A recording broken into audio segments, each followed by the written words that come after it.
ꯊꯕꯤ ꯀꯥꯏ ꯂꯩ ꯑꯩ ꯅꯪꯒꯤ ꯅꯨꯄꯤꯒ ꯆꯠꯃꯤꯟꯅꯗꯦ ꯀꯔꯤ ꯅꯆꯤꯟ ꯊꯤꯕ ꯑꯩꯒꯤ ꯏꯆꯥꯅ ꯅꯪꯒꯤ ꯅꯥꯛꯇ ꯆꯠꯈꯤꯅꯔꯣꯏ ꯍꯥꯏꯔꯕꯅꯤ ꯍꯣꯏ ꯇꯥꯑꯝꯃꯤ ꯑꯗꯨ ꯃꯥꯗꯤ ꯑꯗꯨꯝ ꯆꯠꯈ꯭ꯔꯦꯅ ꯀꯔꯤ ꯅꯆꯤꯟ ꯊꯤꯅꯣ ꯑꯩ ꯂꯣꯏꯅꯃꯛ ꯈꯪꯉ ꯂꯥꯛꯑꯕꯅꯤꯅꯦ ꯀꯦꯊꯕꯤ ꯀꯥꯏ ꯆꯠꯈꯤ ꯍꯥꯏꯕꯅꯦ ꯍꯥ ꯀꯥꯏ ꯆꯠꯈꯤꯒꯦ ꯍꯥꯏꯕ ꯅꯪ ꯅꯨꯄꯤꯗꯣ ꯅꯪꯅ ꯇꯣꯠꯆ ꯌꯥꯝ ꯇꯧ ꯃꯥꯜꯂꯦ ꯃꯥꯗꯤ ꯌꯨꯝꯗ ꯍꯜꯂꯔꯣꯏ ꯁꯤꯔꯅꯤꯒ ꯍꯥꯏꯔꯝꯃꯤ ꯑꯩꯅ ꯑꯗꯨꯃꯥꯏꯅ ꯇꯧꯅꯣ ꯑꯗꯨ ꯁꯔꯨꯛ ꯌꯨꯝꯗ ꯐꯖꯅ ꯆꯪꯉꯨꯔꯒ ꯊꯦꯝꯕ ꯊꯥꯈꯤꯅꯤꯅꯦ ꯀꯔꯤ ꯅꯆꯤꯟ ꯊꯤꯅꯣ ꯅꯪꯒ ꯀꯦꯊꯕꯤꯒ ꯋꯥꯔꯤ ꯁꯥꯟꯅꯕꯗꯣ ꯑꯩ ꯐꯣꯟꯗ ꯂꯣꯏꯅꯃꯛ ꯇꯥꯔꯒ ꯂꯥꯛꯈ꯭ꯔꯕ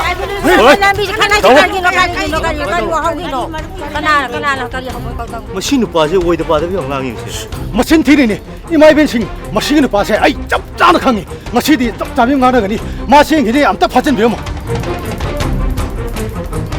ꯑꯗꯨꯃꯥꯏꯅ ꯇꯧꯅꯣ ꯁꯣꯗꯣ ꯄꯤꯔꯛꯑꯣ ꯑꯩ ꯂꯩꯕꯥꯛꯀꯤ ꯁꯦꯕꯥ ꯇꯧꯔꯤꯕ ꯃꯤꯁꯨꯅꯤ ꯏꯖꯠ ꯃꯥꯡꯕ ꯌꯥꯕ ꯃꯤ ꯅꯠꯇꯦꯅꯦ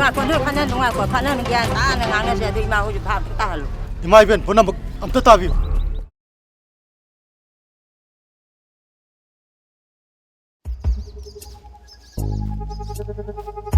ꯃꯤ ꯂꯩꯕ꯭ꯔꯣ ꯑꯣ ꯃꯤ ꯂꯩꯕ꯭ꯔꯣ ꯃꯤ ꯂꯩꯕ꯭ꯔꯣ ꯂꯥꯛꯄꯤꯔꯤ ꯂꯥꯛꯆꯔꯤ ꯀꯩꯅꯣ ꯅꯣꯏ ꯇꯧꯔꯤꯁꯤ ꯏꯆꯥ ꯅꯨꯄꯤꯗꯨꯕꯨ ꯅꯆꯥ ꯅꯨꯄꯥꯅ ꯃꯩꯇꯩ ꯃꯌꯦꯛ ꯇꯝꯕꯤꯔꯤꯕꯅꯤꯗꯣꯅ ꯇꯝꯕꯤꯔꯦ ꯑꯗꯨꯒ ꯑꯃꯨꯛꯁꯨ ꯆꯦꯟꯕꯤꯔꯦ ꯑꯗꯨꯒ ꯅꯨꯃꯤꯠ 3 4 ꯁꯨꯔꯁꯤ ꯐꯥꯎꯕ ꯄꯥꯎ ꯍꯥꯏꯗꯣꯛꯇ꯭ꯔꯤꯁꯤꯕꯨ ꯅꯈꯣꯏꯒꯤꯁꯤꯕꯨ ꯑꯩꯁꯤꯕꯨ ꯎꯁꯤꯠꯇ꯭ꯔꯤꯕ꯭ꯔꯣ ꯍꯥ ꯁꯥꯎꯕꯤꯅꯨ ꯑꯩꯈꯣꯏꯁꯨꯅꯦ ꯃꯈꯣꯏ ꯀꯗꯥꯏꯗ ꯂꯩꯒꯦ ꯍꯥꯏꯗꯨꯅꯅꯦ ꯌꯥꯝ ꯀꯟꯅ ꯊꯤꯕ ꯂꯥꯛꯅꯖꯔꯤꯕꯅꯤ ꯅꯆꯤꯟꯗꯨ ꯊꯤꯅꯨ ꯅꯣꯏꯗꯤ ꯀꯩꯗꯧꯕꯩ ꯄꯥꯎ ꯐꯥꯎꯅꯔꯣꯏꯗꯣꯏꯅꯣ ꯅꯨꯃꯤꯠ 2ꯒꯤ ꯃꯅꯨꯡꯗꯅꯦ ꯏꯆꯥꯗꯣ ꯑꯩꯉꯣꯟꯗ ꯁꯤꯟꯅꯗ꯭ꯔꯕ ꯂꯩꯀꯥꯏ ꯑꯃꯗꯤ ꯊꯅꯥ ꯇꯥꯒꯅꯦ ꯑꯩꯅ ꯀꯩꯗꯧꯕ ꯉꯝꯕꯒꯦ ꯍꯥꯏꯕꯗꯣ ꯌꯦꯡꯁꯤ ꯈꯪꯉꯤꯗꯅ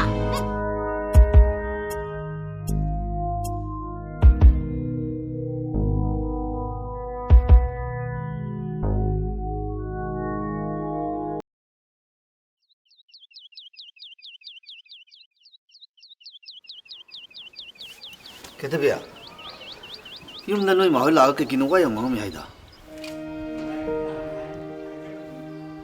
ꯑꯣꯖꯥ ꯑꯩꯗꯤ ꯍꯥꯟꯅ ꯍꯥꯏꯖꯕꯗꯨꯅꯤ ꯌꯨꯝꯗ ꯍꯥꯟꯅ ꯈꯪꯍꯟꯁꯦꯅ ꯍꯣꯔꯦꯟꯅꯦ ꯅꯣꯏ ꯌꯨꯝꯒꯤ ꯑꯍꯜ ꯂꯃꯟꯁꯤꯡꯗ ꯋꯥ ꯍꯪꯀꯥꯟꯗ ꯑꯩ ꯏꯁꯥꯅ ꯌꯥꯗꯦ ꯀꯥꯏꯅ ꯈꯨꯝꯃꯛꯀꯅꯨꯀꯣ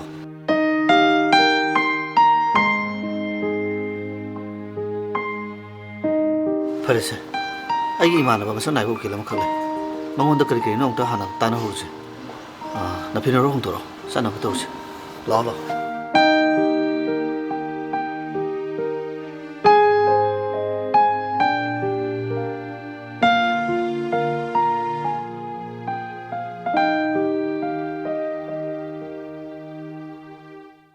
ꯀꯦꯊꯕꯤꯒꯤ ꯃꯃꯥꯅ ꯌꯥꯝꯅ ꯁꯥꯊꯤꯅ ꯀꯟꯅ ꯁꯥꯎꯔꯝꯃꯦ ꯍꯥꯏꯕ ꯄꯥꯎ ꯃꯃꯥꯗꯒꯤ ꯈꯪꯕꯗꯒꯤ ꯃꯩꯇꯩ ꯃꯌꯦꯛ ꯇꯝꯕꯤꯕ ꯑꯣꯖꯥ ꯄꯥꯏꯈꯣꯝꯕꯅ ꯀꯦꯊꯕꯤꯕꯨ ꯐꯪꯂꯔꯣꯏ ꯈꯟꯗꯨꯅ ꯁꯣꯛ 1990ꯗ ꯀꯣꯔꯠ ꯃꯦꯔꯦꯖ ꯇꯧꯗꯨꯅ ꯃꯌꯨꯝꯗ ꯄꯨꯁꯤꯟꯈꯤ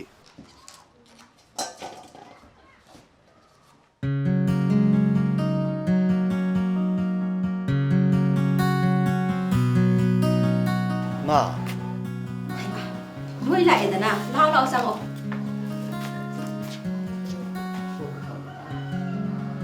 ꯃꯥ ꯃꯣꯏꯅꯕꯨ ꯀꯩꯀꯩ ꯍꯥꯏꯔꯝꯃꯤꯅꯣꯅꯦ ꯃꯥ ꯀꯩꯅꯣ ꯄꯨꯂꯤꯁ ꯇꯥꯛꯀꯅꯤꯒ ꯍꯥꯏꯔꯝꯃꯤꯅꯦ ꯏꯃꯥ ꯌꯥꯔꯦ ꯌꯥꯔꯦ ꯍꯧꯒꯠꯂꯣ ꯀꯩꯅꯣ ꯇꯧꯔꯤꯁꯤꯕꯣ ꯀꯩꯅꯣ ꯇꯧꯔꯤꯁꯤꯕꯣ 이봉아시부 나한테 주마이는 떠오르네. 마, 나게 어때 떠오르다 마. 개탑이야. 그이러는 떠있어. 낙타르다 양 돌스. 나한테 낙타르다 양 돌어. 보나 방도 떠오르미. 개탑이야. 그이러는 떠있어. 개탑이야. 개탑이. Matu asumna kitabi kyara hanu wantaraki pai khomana mahakpu doctor da pudun layan ki lonena test kya su tauki test ka result lakpada thodokba aruba anaba oiram kide matung tarakpada pai khomana kitabi bu lohongduna lawki lonena masanu pa amasu fangjaki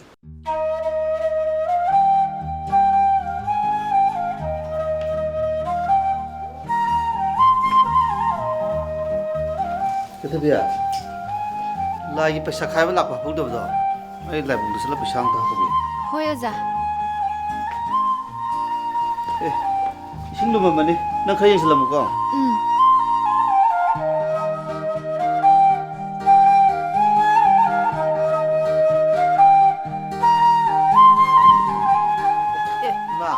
Malaya. Lai. Nang nagar chatori ba? Lai pisang ta hapu kita ko ni ma. Kethabi bu lai gi bro. Lai gi ni. Kethabiya. Kaya am to thoro ima lain hai. Lai mai am to salo gi. Salo.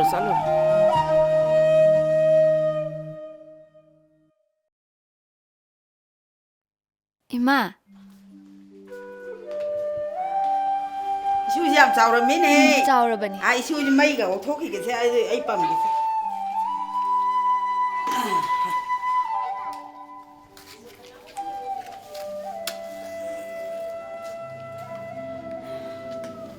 Kada isu dong ta pam ke se. La bobo pam ke ko. Tu mi ma ne ngang si ko. Chào đến he. Is. Này vì mà nó xì ra nó mà sexy đi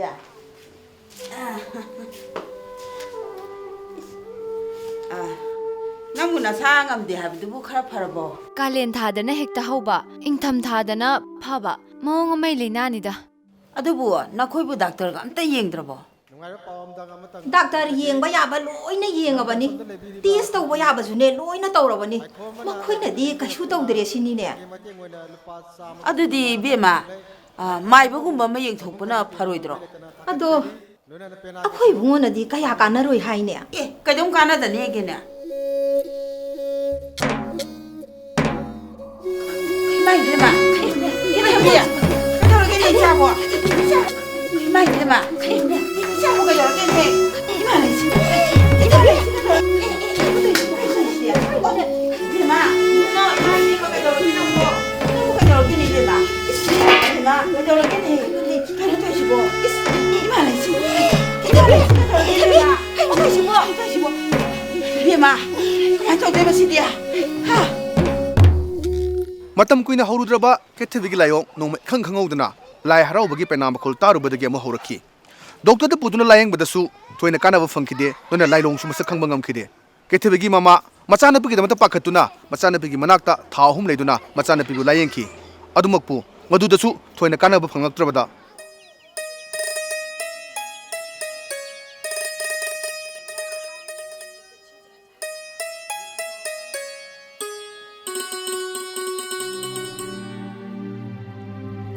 Bema. Ima. Oh, nangse. Taga tingna satkibe ijani da ko. Adubu nangse. Makhoina ne. Nang yumsida lening bai ne. Leiwa tinwa toksin badagi nang bima si oikibani ne. Aduna ne. Hayamak nang yumda satkadabani. Muida ne aina chatna na bo wa haigani. Aduga ne nangse imana ne phanaba layanga doribani.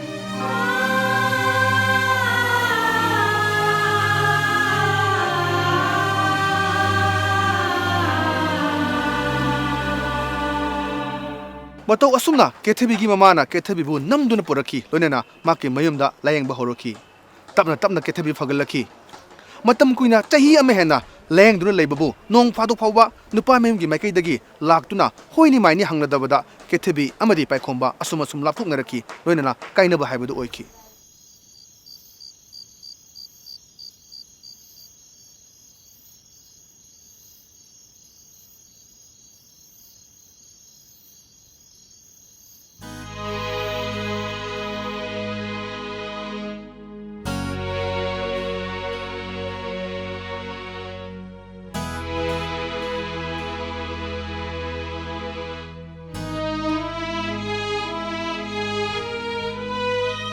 Bema. Aina nahan haibdo yam kan taksalai ne. Ima, ai lohongaroida. Karino, nang bunga orobro. Asuk kuiba matam ase, nangi nupa aduda natana, moi imung manungi mi matana nangbu kari lagi na hangbala pro. Nang bunga na baina, laiwa tinwa tauriba imung do, ima dine ngai senoiba pamdre. Ima, nasabu yumsida leheningdrabo. Asuk thuna lohongna basilisibo. Bema, imana nangbu yumsida leheningdabigi wanati. Sisu nangi na yumne. Imana haibadine. Nupina ne mapuroiba yauduna kuina sangna leibase minong mai sa yam lang kani haibani ni imana haise. Ado yengoi nupadusu yam phai thabam se tawi hai. Mina phai su loina haine. Ado nang wakhan yamna khaluko. Ado luhongbase kitang thuba pami imana. Ima, ibungo masase hundo amaga ayum pan mga maro. Ado idamta nang kati bui waino. Isugi damta di namai leri besidi. Ado idamta kaim khaluna ima leri. Adubune imam tang hanga yengi ni pa mayum isugo loinan leiba yablan kakono la imung changa sila la ima changa magila changa po la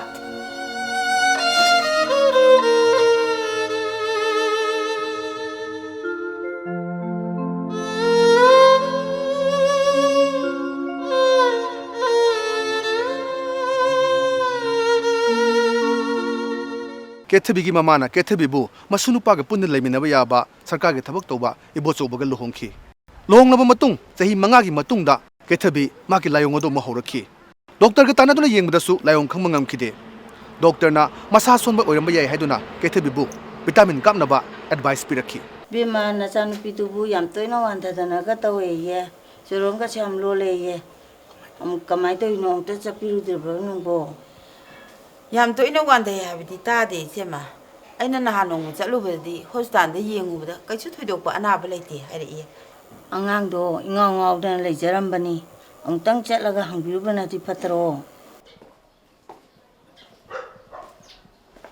इने ओइने लिथोय लाइब्राइने लाइते बुङो मादि hospital जाथ'खरेना गारि लाइरगे बुङो इने अखोइगी केथबीदो मसा नुंगाइतेदना तौबदो डॉक्टरना vitamin कापोना हाइबा अदो हायेंता कापियोना हाइगे तौनीने बुङो गायखोने हे केथबिदु वाथाबाना नायु डाक्टरना जुलाय ओं खंद्रे ये माइबमतंग येंथोकपन फत्रने नबो होइने अदुदि लिथोयदो इने खरा सोइदनाबा हाइबिउको हो हारगे आई मुक्सल लेइने थोकपनिदा कोइबेम नंगजे सुकुइबे मतमजे अंगता हौद्रबनी अदुबो हदा मु हौरइसिना करमाइ तै जानो बेमा खंदे मा इसा से पुंसोक सोकथे हंदक नुमित हुमनी से केम चा थकपा यारुद्रबनी हौजिकबु डॉक्टरना करी हाइरिगे टेस्ट लोइना तौरबनी डॉक्टरना अनाबा अमता लैतेना हाइरे हक्सांग कंखतनबा विटामिन इरे मोय तामोना नर्स कौबा चतखिबनी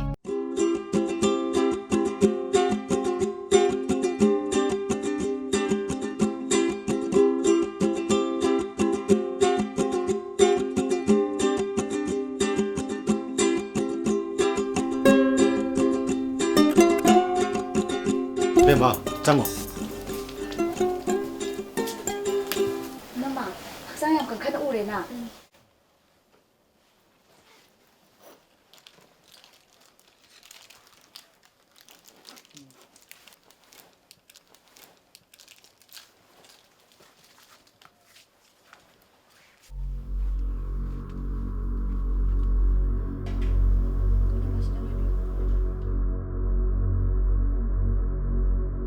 बुचौबा इमा अखोइ केथबिगिसे डॉक्टरना लायोंग खंद्रबनिना माइबा फबम तंगदि तानानिंगि दैबुङो होइमा अदो मतम खसितंग येंगिसी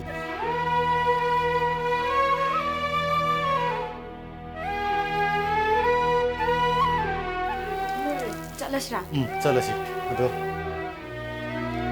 से नंगी चा थनबा यारेदा तामो पाशल कै तौगी यारे इनमगिबु अइना अंगम मतेंग पांगदोइने फरे फरे लाओ लाओ ससी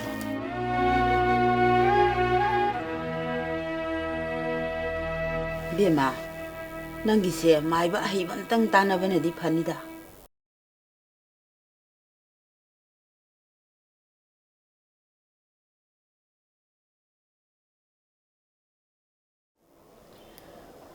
इनमा हक्सांग बुखर नुंगाइ बिरबो खरा नुंगाइरे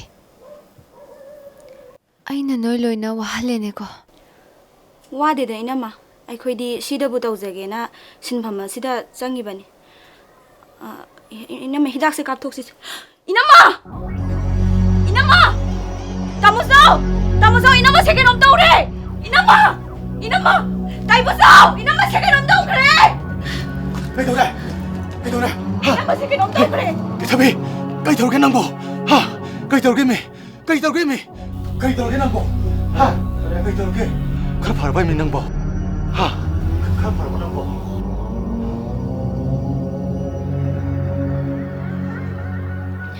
ताइबुसो आई हयंखेदी इनमगी हिदा कापो ngमरो बेमा इनमगी लायोंसिदी माइबगुम मने येंहलगा फगदबा माले आई चलगे ताइबुसो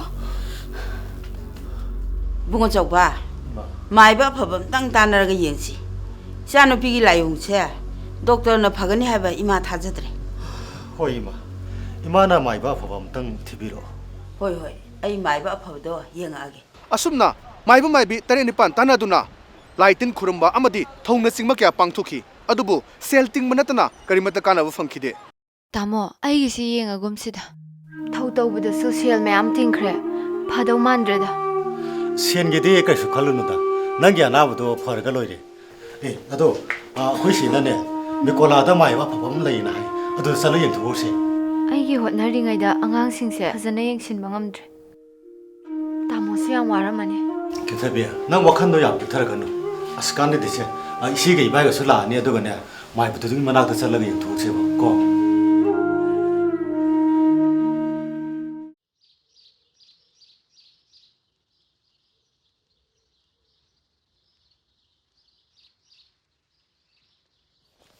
이봉아, 오자마이브 회용시에 시더라. 마니 아두디 엄따 거톡비로 왕따 오나자기 이봉. 까리 마땅기 어름 아나밤기 엄따 따나자기 더군. 까나기 어름은 송이로 오자 마이바 아이나 하이바 이사 누피도 시대 레이레 마기네 락세리버세 파나나발 라잉비다 야드바니 오자 마이바 오자마이브 와라고 이브 야데고. 야이다 아도 아이디 아이웅님들이 영제데 누미당에 영제버니 하이eng 오이는 락비우얀 오자 마이바 하이eng 누미당도 어둠 락세르기 야예 아두보 하우직디 라아바니나 싸우럭바 아마디 오자 마이바나 잉비우 하제리바 야니 나땅 랭햄 브로드디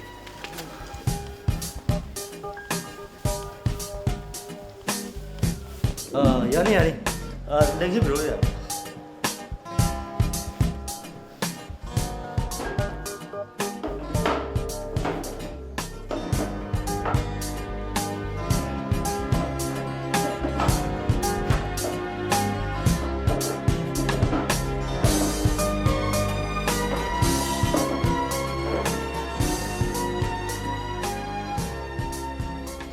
이제 손나가 그딱 내토비고 에이 마기 안 하고 좀 땡인데 호호 까다리 낸당기나 그도 엉덩이